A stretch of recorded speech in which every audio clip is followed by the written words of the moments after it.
What what have what have the past few days of spring ball been like for you? And we've heard so many guys talk about the competitiveness. What's it been like working with a new coaching staff and to feel that competitiveness in the culture? Uh, the past couple practice, I feel like we've been doing good so far, working in the right direction, progressing each and every day. I would say the competitive level increased from day one to day two. Between the offensive side of the ball and the defensive side of the ball, it was more takeaways, and I would say that was a good thing. You've been here a while. You had the thing where you played, then you redshirted after that. Has it been tough to be patient over the years and thinking that your time would come eventually on the field? Uh, yeah, my freshman year, sophomore year was kind of tough, but as I matured, I kind of got used to uh, just being the backup and knowing my role with special teams and being with the twos. And I think it was just a maturity thing. Over the years, I just became more mature. I feel like you see a lot of players now that if it doesn't happen right away, they might transfer somewhere else or think about that. Did you ever consider that, or was that not a route you wanted to do? I mean, me and my family had a lot of tough conversations, but I just decided to stick it out and trust the process, put my faith in God, and just uh, trust the process. Yeah.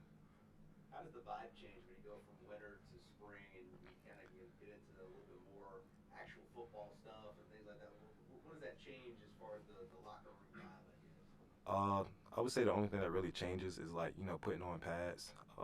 Throughout the off season, you really want to have that competitive edge and stay competitive, like with the workouts and like hunger drills and the competitive tire pulls.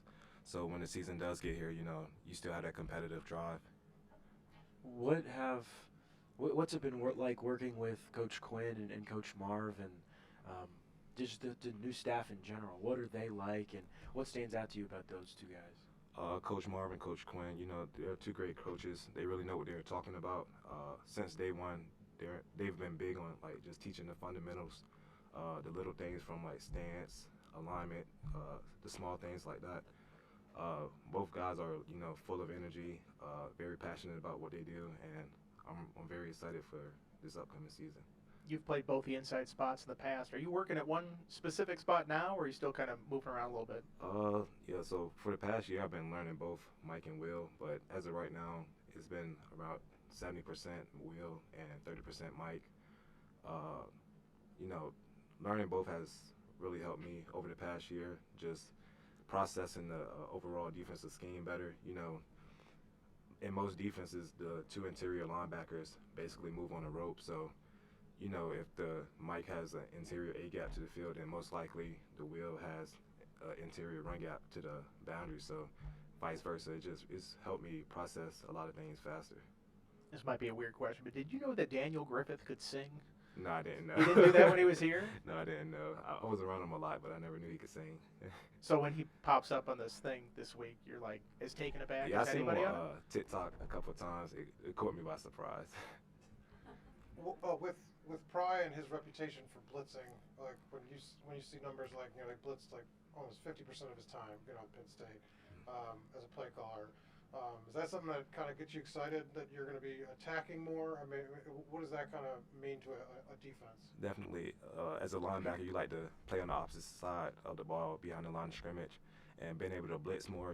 It gives you more chances to make sats or TFL. So, I feel like the linebackers are pretty excited about that. Has he? I mean, we saw. I think on day two there was some install of the blitzing packages. Has he installed? Like, has he?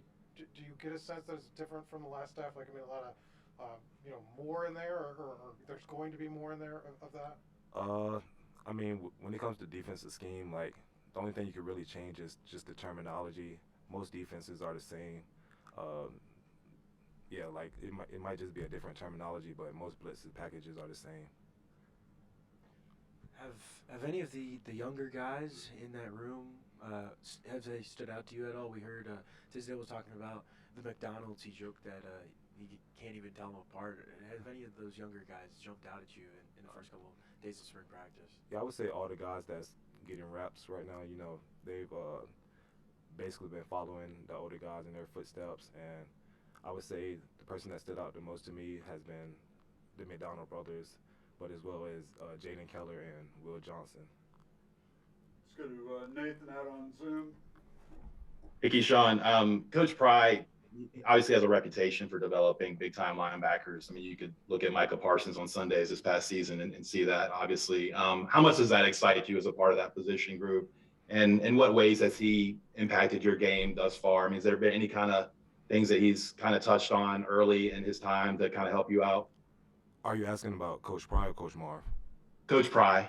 So far, Coach Marv has been doing like most of the work with the interior linebackers, and Coach Pry, he walks between the offense and defense. So I really haven't had a chance to work with Coach Pry personally.